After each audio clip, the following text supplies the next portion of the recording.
I'm Anna, the Yarn Randomizer, and I'm here for episode, it's 19 now, and you'll notice that I peek over there every so often. I have my notes up over there and I'm keeping track. This is a little knitting podcast. I would say somewhat small scale. And for folks who've been watching and coming back, welcome back. And for those who are kind of stumbling across my podcast for the first time, welcome. It's basically, I just cover knitting. There might be other things that come in every once in a while, but it's pretty much all knitting all the time.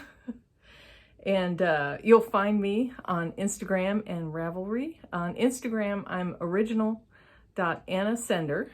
And you can find me under that name there. And under Ravelry, you'll find me as the Yarn Randomizer, all one word.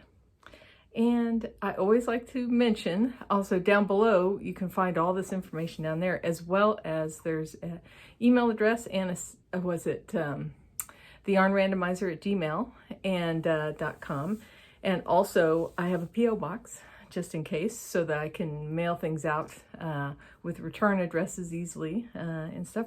And the reason for the Yarn Randomizer name, I'll reach down here for this, is that for most of my knits, out of my way too big of a stash that's all over in the closet right there, about 7 years ago, I started picking randomly from my stash for my projects to kind of make it a puzzle, to figure out what to do with the yarn, and it's been a lot of fun. And so I've continued to do that, and what I do is I have all my yarn in my stash has a number assigned to it in this little bucket, and I just have my husband pull a number every once in a while. So that's kind of the meaning behind the name, and so please, the usual, please like and subscribe, give this a thumbs up and stuff, or turn on notifications, and I think that's all the preliminaries done with, and we'll get right to it right there. So since I was on last time, I started and finished this project, and this is one of these little mini scarves, and it's not the Sophie scarf. This is a different one called Mini Noah by it is Fiona Goberstein. Hopefully I'm pronouncing that correctly, and it's her design. And so I started it and finished it, and I actually finished it while I was on my trip visiting my sons and going to the retreat. And it is a bit unique because it has this beautiful, you can see this slip stitch design here, and I think Fiona Goberstein has a couple of books on Amazon covering all kinds of slip stitch designs. She's got some really wonderful patterns, and I thought this would be a nice way to use up this fingering yarn. This is written for DK, but I used a fingering double, and this fingering was from Elevate Fibers, and I don't think they're dyeing yarn anymore. Their shop isn't online, which is a shame because they've got some really beautiful colorways. So this was a really pretty quick knit, very easy to get a hold, kind of understand the pattern and not have to look back at the instructions. And I sort of blocked it while I was on my trip. I soaked it. I brought a little portable container of wool wash, sample of wool wash with me, and did that, but I didn't have my pinning mats. And so I spread it out as much as I could. I might re-block it to kind of emphasize this point here and emphasize the ends a little more. Now, different than some, she has you actually Kitchener these I-cord ends together at each end of the shawl. I can't say I did the best job of that on there, but good enough. And if you're curious, the other side looks like a series of garter and stockinette areas. So it looks pretty nice on both sides, and I highly recommend it. I used, let's see, let me double check really quick how much yarn I used. Let's go here to my page.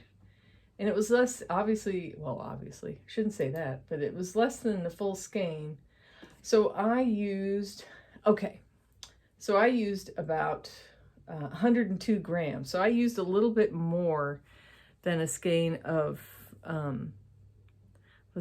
fingering. But the reason why is because This skein weighed 107 grams from the get-go, and I tried to do it half and half, like knit it as big as I could to get through 50% of the yarn and then start decreasing again. Now, the trick was that the point at which you start reducing again isn't the halfway point of the pattern repeat. So I probably could have squeezed one more repeat out of this if I'd kind of sketched it out ahead of time, but still, it's plenty long. I'm trying to think of, let's see, is it my arm span? And you saw I could actually tie it. So yeah, I can stretch my arms out completely with this.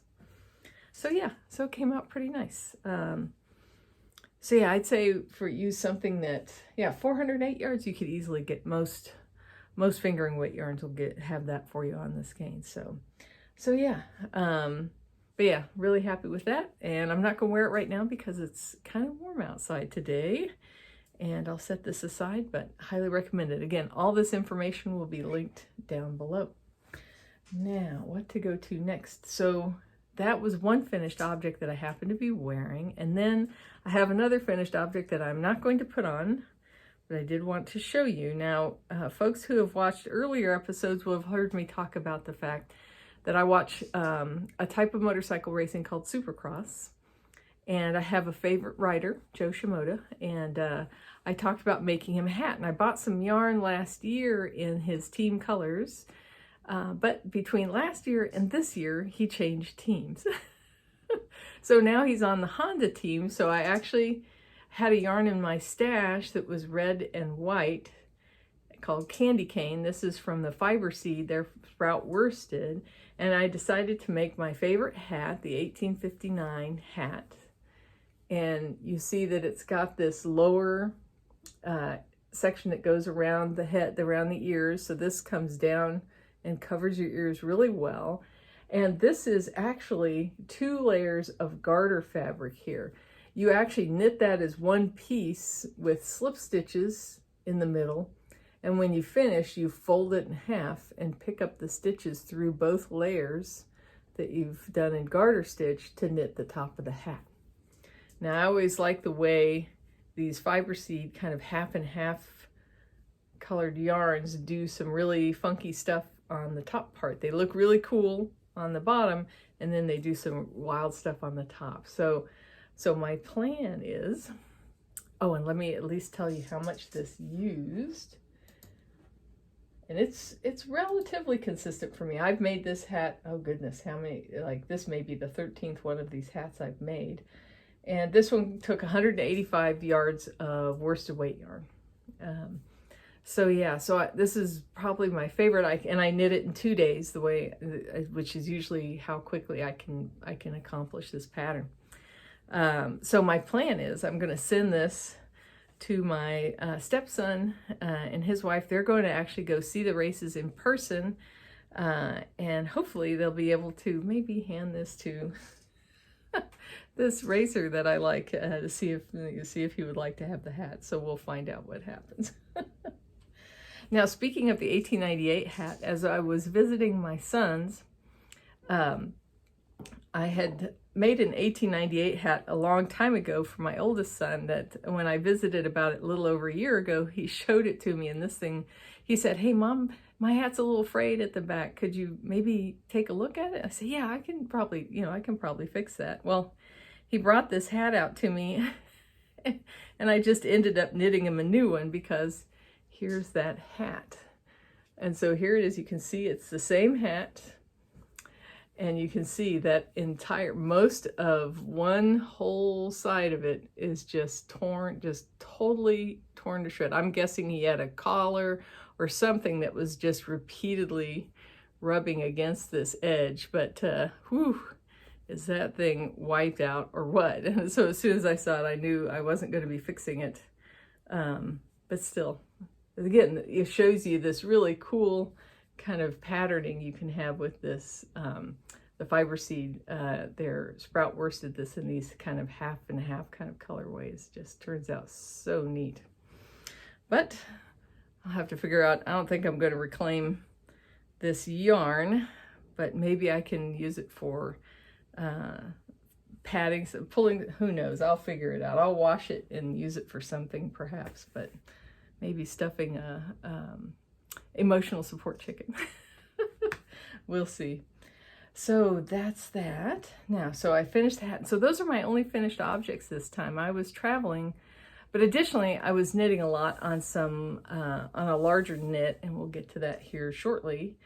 But the first thing to touch base on as far as works in progress is, if you've been here before, you know that I'm working on the Slip Stravaganza blanket by Stephen West. This is an 86.5-inch blanket, some ridiculously sized blanket that has thousands and thousands of stitches and lots of yards of yarn. And I have a goal of, I started it January 1st, and my goal is to finish it at the end of the year. And so I've done a ridiculous calculation, and it's shared in the project. If you go to the project, you can look at the spreadsheet. You can actually see my progress in the spreadsheet. And I have a certain amount that I'm supposed to do every day. And so it's about, I had actually a mistake in my spreadsheet that I fixed. When I finished section 3, I realized I had missed a repeat. So I added that in and recalculated, and I think I'm up to, it's about 542 stitches a day to keep on track to finish this by the end of the year. So with that covered, here is where I'm at. So I've actually just finished section 3. And so you can see it is this kind of mosaic pattern where you do purl, you do a knit every other stitch, and then you do a purl on those stitches. You slip the contrasting color, and it gives it a very kind of three-dimensional kind of look.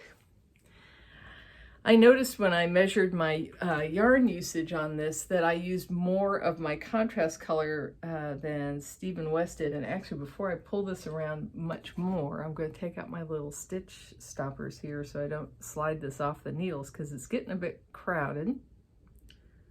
So there we go. That'll make me feel better. And then I used a little bit more of the contrast color because I was trying to be really careful about not pulling those stitches tight, and maybe more so than I needed to be. But if you take a look at the other side, you can see it. I think it looks okay. But yeah, maybe I was a little more paranoid than I needed to be about the stranding in the back. But that section's done, and now it's starting a bubble section. So let's see, can I hold this up? And I definitely need another, probably a way a bit to do it, but I could probably use another length of cord to attach to this. But it's turning out great. I'm really loving this. And this next section is my first chance to do the bubble stitch that Stephen West has used in things like cardigans and shawls and everything. And so I'm looking forward to trying that, because that looks like fun. And I actually, at the retreat, in one of the classes, I had a chance to try it out on a swatch. And so that was fun to do, and gives me a little confidence about how that's going to turn out. But yeah, so there's my blanket. And it's really, you can see how much there is now. I think it's more than 3 feet in diameter at this point. And it's really filling the really full-size tote that I have it in. And so I'm trying to imagine how this is going to be in a couple more months. But it will get slower as it gets further and further out. So we'll see. But I'm really enjoying it. So my recommendation is, if you find some of these blanket patterns interesting but daunting, finding a way to kind of cut them into little pieces to do on a daily basis has really been working for me and stuff. So really fun. All right, that's that one. Now next, okay, I have a sweater in progress. Now, again, for folks who don't know, this is my board where I hang most of my works in progress and things that are going on. And so I have, and these are bags, I think by, yeah, Delaque. These are these canvas bags, and I like them because they are stiff. They sit and they sit open.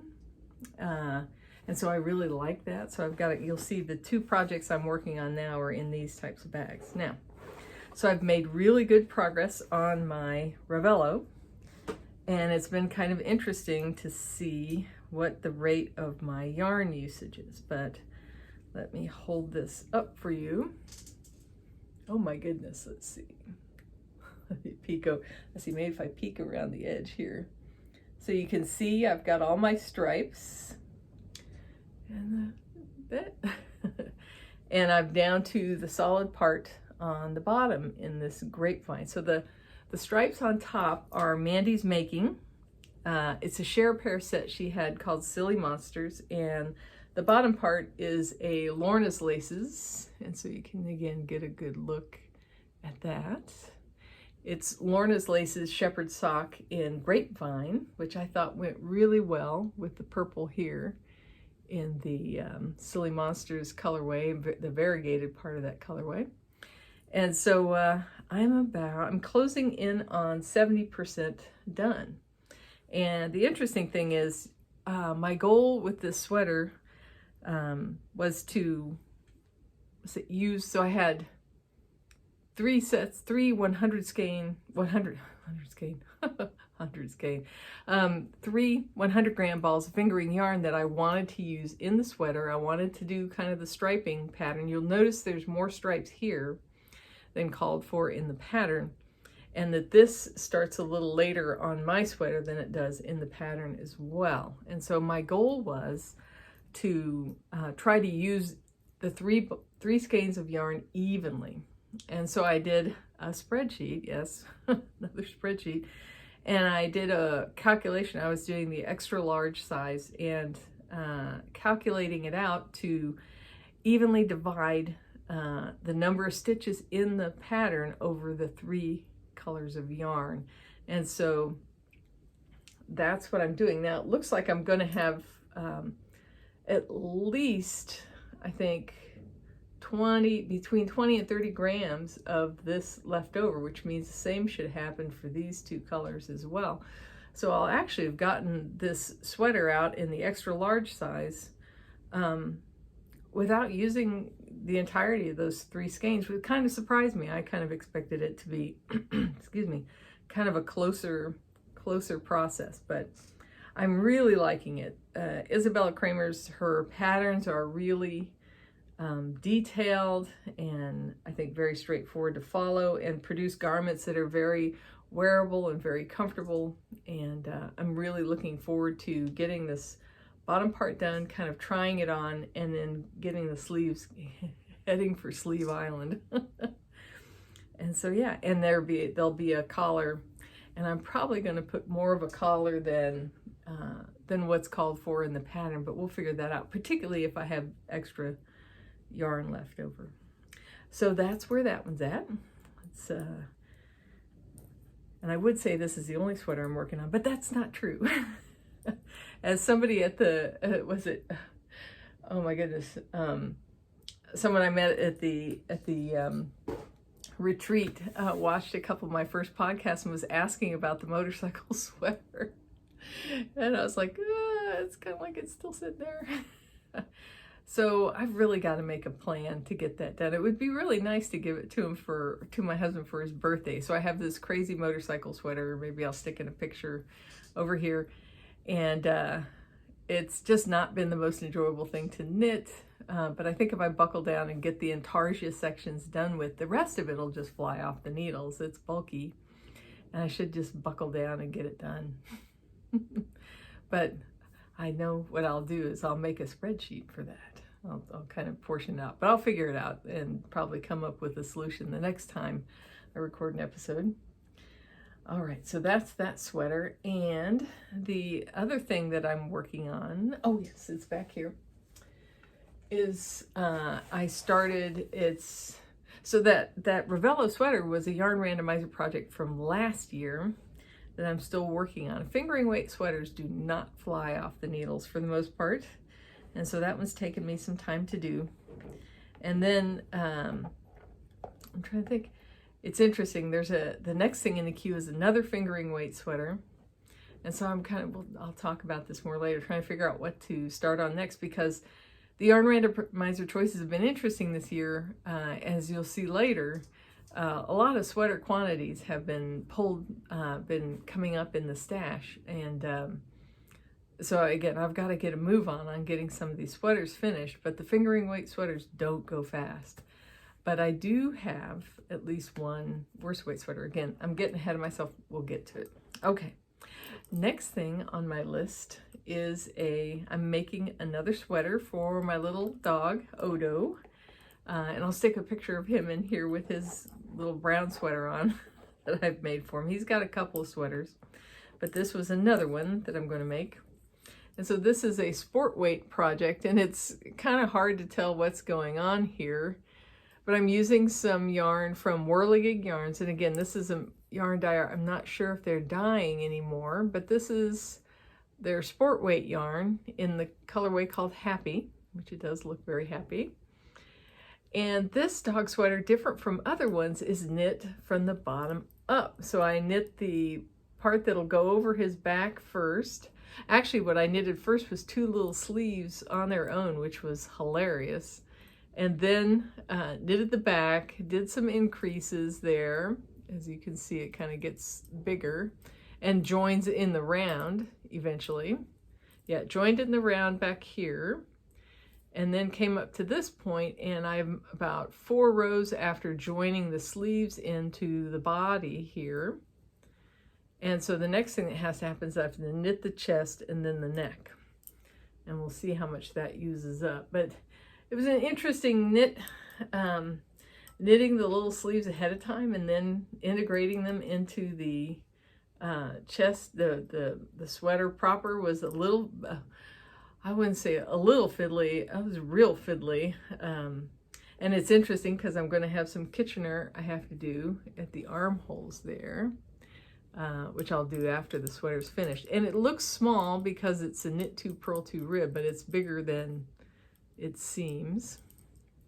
But it's been kind of interesting to knit, and I'm looking forward to getting it done. I was going to try to get it done for this, but with the way the past 2 weeks have been, and also it got to the point where it had some pretty significant so it's going to have cables, which I don't really know if they're going to be worth doing here on this, but I'll do them anyway. And so I set it aside at the point where I got to the first row for cables, and I'll do that here. I didn't have a cable needle with me. I could have used an extra double pointed needle for doing that. That would have worked fine. And probably some cables could just be done without any needle at all. But yeah, so that's where that's at. And so my plan is to have this done to show next episode, and I'll have Odo himself. Where's he? Oh, he's out. He's in the sun. So he's a solar powered dog. So he's laying out in the sun in the main room of the house right now. But yeah, that's progressing well. I think it's a good chunk of the way done, and I'm looking forward to finishing that one. Now, let's see. And that, again, all the information you're wondering about where the pattern came from, who wrote it, all of that stuff is down below. And I believe, let's see, that one is by Sol Salvo. Is the name. It's the Botanical Yoke Dog Sweater. And so yeah, so it's been an interesting knit, let's put it that way, and I think it'll be super cute on him. So I'm looking forward to having that done. Now, let's see. So that brings me to the discussion about where to go next. So typically my Yarn Randomizer choices as picks are coming out of my stash every so often.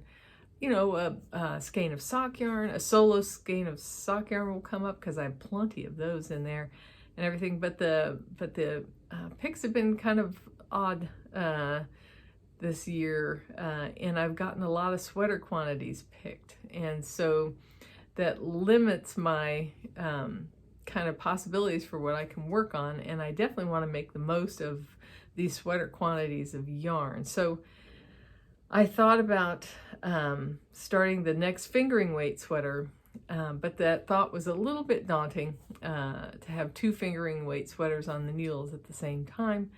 And so I thought, well, I've also got a worsted weight sweater in the queue as well. So I think the plan is I'm going to start that worsted weight sweater, and it'll be the one that's next in my queue. And that's the 9th random pick this year, and that'll be the Knit Picks Wool of the Andes worsted, and I'll be using that in the Harvey Wallbanger sweater by who's that? Thea Coleman. Have I got 2 patterns by Thea Coleman in here? Hold on for a second. Is that right? No. Oh, we'll talk about that. So yeah, so I'm going to start on the that Harvey Wallbanger sweater, and I'm going to get do up a gauge swatch to get a feel for it, because sometimes I'll just make as much sweater as I can out of the yarn that I have, but I think if I did that, I have a lot of that yarn, so I want to make sure I'm a little more strategic about it and think about how much ease I want to go for, and see what my gauge looks like in comparison to the pattern and everything. And it requires a couple of gauge swatches, one of cables, one of stockinette. So I'll try that, and I think I'll have a goal of getting that on the needles before the next podcast. So that's where I'm at for that. So no socks right now, although that would normally be something I'd almost always have on the needles. Just that yarn hasn't been coming up. All right. So we're down to acquisitions now. If you remember, or if you're new here, I am running a strict budgeting process with my yarn this year, and so I earn yardage to purchase yarn by using up twice as much. So for example, if I used up 1,000 yards of yarn, I could buy 500 yards of yarn, and that's been my process. So before I went to this Knitting in the Hills retreat, right before I went there, I'd finished a couple of small projects, the hat and the scarf. I was up to about what would be, over 3,000. I think it was 3,000. Oh, wait a second. I have my diary, my knitting diary. Okay, so I was up to 3,668 yards of yarn earned. I'd used up. And so I divide that in half. So I had about 1,600 or 1,800 yards I could spend on getting yarn at the retreat. So what we'll do is we'll go through the yarn I've picked up, and we'll go through the swag for the retreat, and we'll talk about some of the yarn that came from there. And then the Yarn Randomizer picks will be after that. All right, so the first day I went in the retreat, I was trying to be kind of conservative about spending money in the marketplace, and I was looking around there.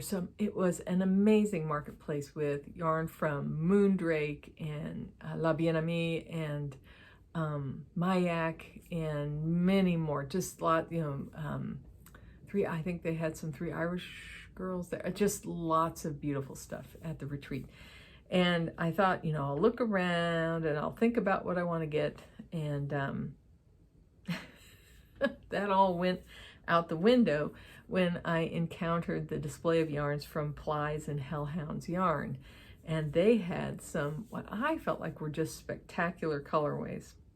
And so I picked up 6 skeins of this yarn. This one's called Lovelorn. And this is in their Pole Decay, which is a Polwarth Decay yarn that they have. And so I went through the skeins that they had and picked up 6 of these to go together to get kind of a sweater quantity. And that brings up the person running the shop. I don't know if it was the yarn dyer herself or somebody that was helping her. She asked me, "What are you going to do with this yarn?" Which is kind of almost like a no-no question to some extent, kind of like, I don't know, I'm just collecting it. But I told her, I said, my philosophy is stash first and ask questions later. So I just wanted to make sure to get enough yarn to make a sweater with. So I got 6 of these. I definitely need like a t-shirt with the stash first, ask questions later on there. But it's definitely how I approach it. I generally rarely have a pattern in mind when I'm buying yarn. I typically buy yarn because I like it, and then I figure out what I'm going to do with it later. Sometimes I have, like, I'll look at but it's almost always yarn first. Even if I buy it for a pattern, I've usually looked at the yarn, I love the yarn, and I find something to do with it. Maybe even before I purchase it, but it's always the yarn first for me, pretty much. But yeah, so I love that color. And you know, I knew I had hit, it was really funny. So I come back to my son's apartment with this, and I get out and I show them what I've gotten during the retreat. And it was really cute. My middle son was kind of like, oh, I really like that color. He says, I would love to have like a cowl or narrow scarf out of this. So it's kind of like, I'm going like, oh no, my sweater quantity. But I'll find a way to do both things, or potentially get some more at some point. But he absolutely loved this color. He liked the darkness of this color. So I got a sweater quantity of that from Plies and Hounds. And so they had their colorways were just extraordinary. I thought they were amazing. And then next, after I saw how much budget I had left after using most of it with 6 skeins of this, I realized I had a little more elbow room.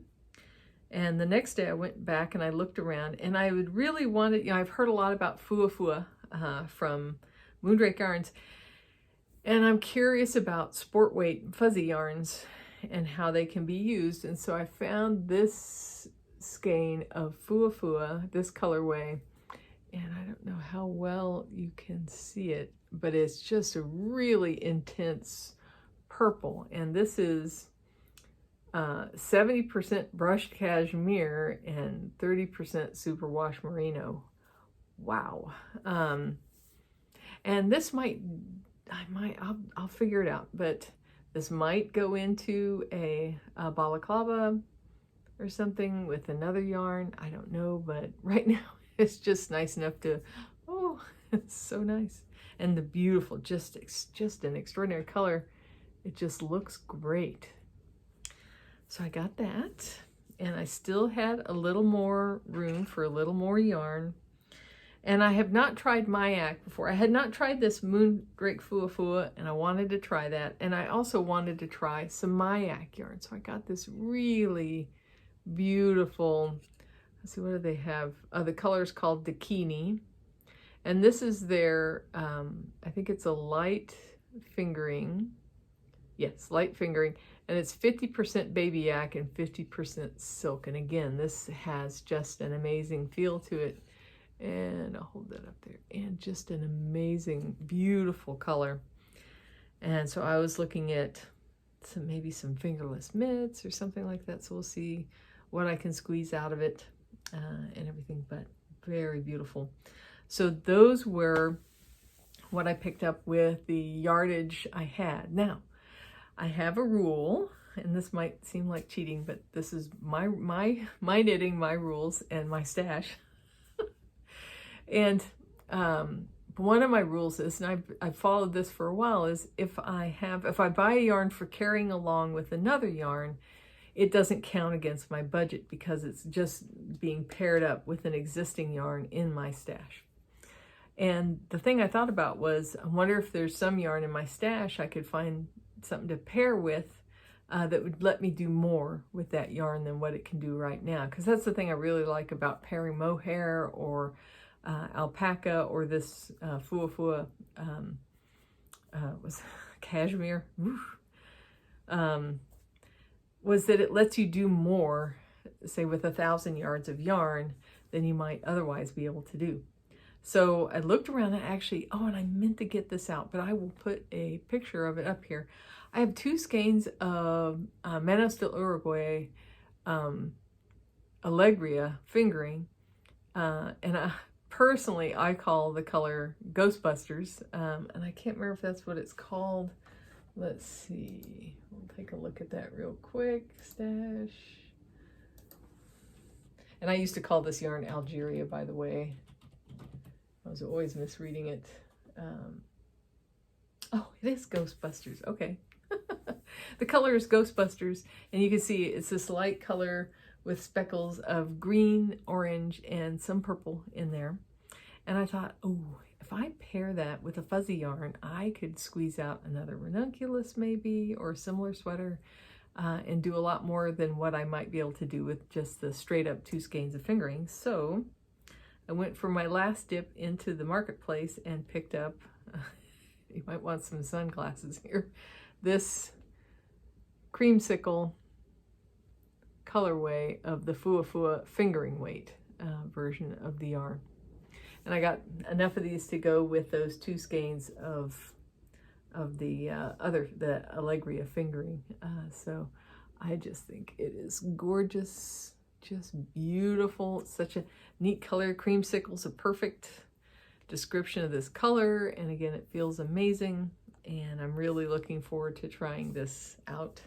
So some real decadent buys in the acquisitions. Now, there was more than just acquisitions. So I'll go through what was in the swag bag. So the Knitting in the Hills Retreat, so I'll start covering that really quick, was really absolutely wonderful. They had amazing instructors, and the group was just amazing as well. And just had a whole heck of a lot of fun meeting just some wonderful knitters and getting some really great seeing some great instructors. We'll see some examples and stuff here shortly, but they also had a yarn and that was a giveaway as far as the swag bag. So the swag bag had a variety of things in it, but it had one, not exactly 1 skein of yarn, be the equivalent of 2 skeins. So we bring this out right now. They had a variety of colors, but I decided to pick out this blue. And what this is it's 2 skeins of yarn. It's a Surrey silk. So this fluffy yarn is a Surrey alpaca and silk. And then it had a slub sock. So it's a 90% superwash merino and 10% nylon. And the colorway for both of these is Lakeway, which was the name of the place that we were at.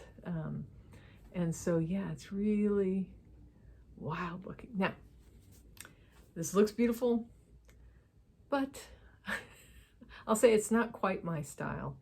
And so I think my plan is to give this away. So if you're interested in this, go ahead and write Lakeway in your comments. Don't use the word giveaway, but just write Lakeway, and I will take a look. And the next time I'm recording an episode, in a couple weeks, I will pick somebody out of the comments for this really amazing set of skeins. So it's a total of 150 grams, 100 grams of the sock and 50 grams of the Surrey yarn.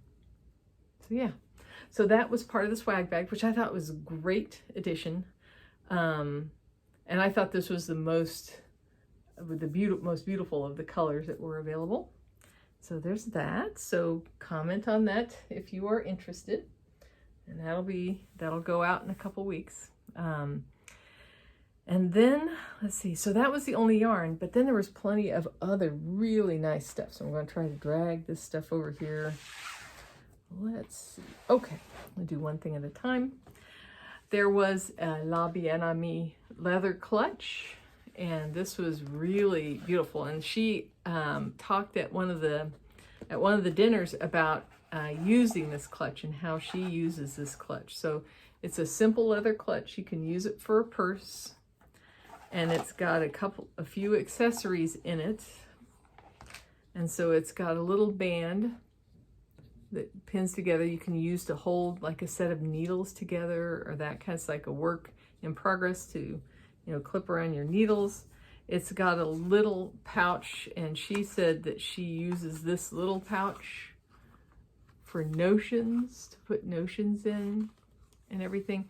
And she says she had her pouch, she uses a pouch identical to this, and hers looked very rich and brown. And she said over time, this will, from all the handling and stuff, will get more supple and get kind of a patina to it that looks really nice.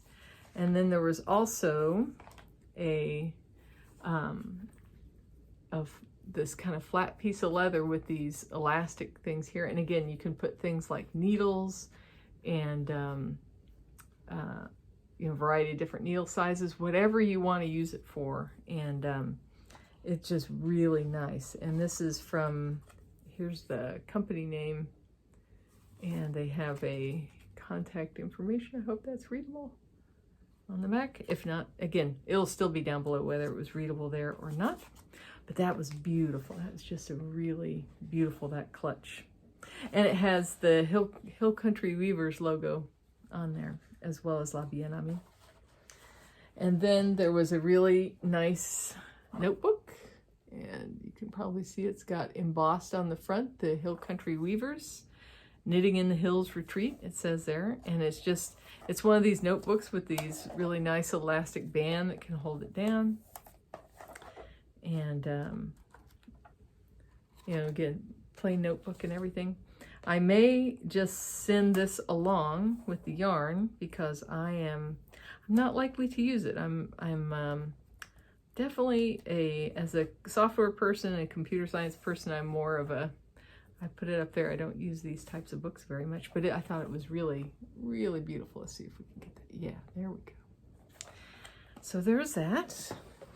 And then there were a couple of bags, and I don't know if this was dusty or not. I had it with all the yarn that I'd bought, and it had been kind of making its way around. There was a kind of a backpack, string backpack, Hill Country Weavers, that was in the swag bag.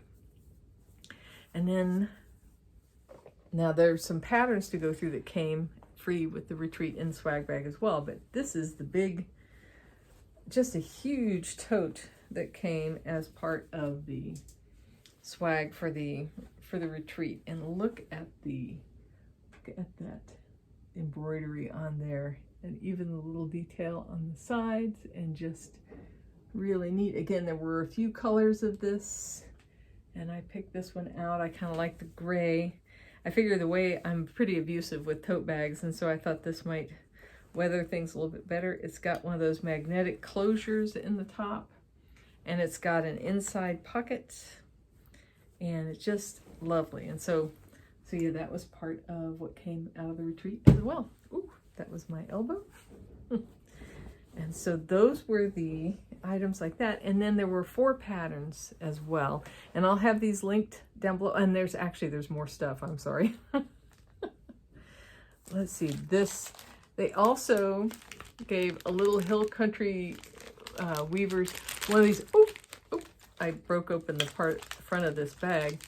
This is one of these little yarn tenders where you can set a skein of yarn on it and wear this over your wrist and everything. And so really neat. It has the Hill Country Weavers logo, and it's trying to escape. And it's got a little bag in there for it too, and I think instructions on how to use it. So that was really neat. It's really some nice stuff. And then the patterns. And so there were some really nice patterns, and again, all linked below. But there was this Le Bandana. I should not try to give that a French pronunciation, but the basic recipe from Amy for the bandana. And we saw a few people wearing similar bandanas around, and they looked great. A really fun, quick knit, I would think.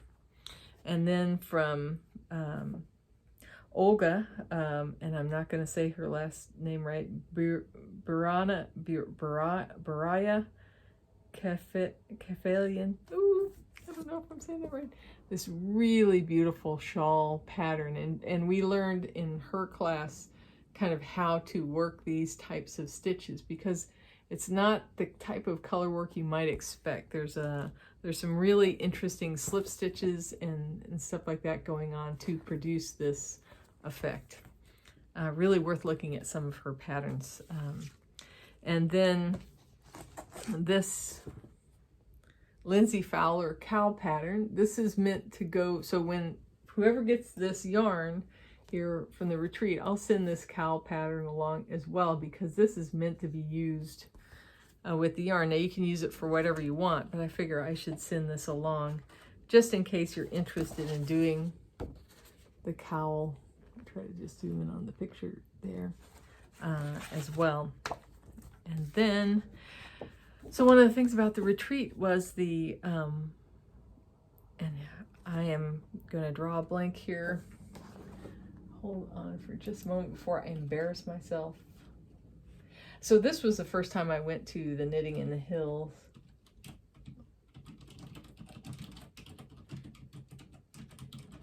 And it turns out, oh, Suzanne Middlebrook, okay, that she had passed away, I think they said in September last year. And so there was a lot of memorial to her and a lot of talk and all this stuff. And she sounded just like a wonderful person with a great sense of humor and just an incredible tenacity and passion for what she did. And so they have a pattern called Tribute in honor of her, and so it's by Dawn Barker. And so this is, and I saw this finished piece in person, and it was really amazing looking. And so that was part of the pattern, set of patterns that came as well. So that was all the goodies from Knitting in the Hills. And let's see if there's anything else. And so that's it for that. So stash management, I've been well behaved. And we have this one to give away that won't go into my stash. And so I think we're down to the Yarn Randomizer picks. And I've got 2 to go over. And so this is partway through March. So we're up to the 11th and 12th pick of the year.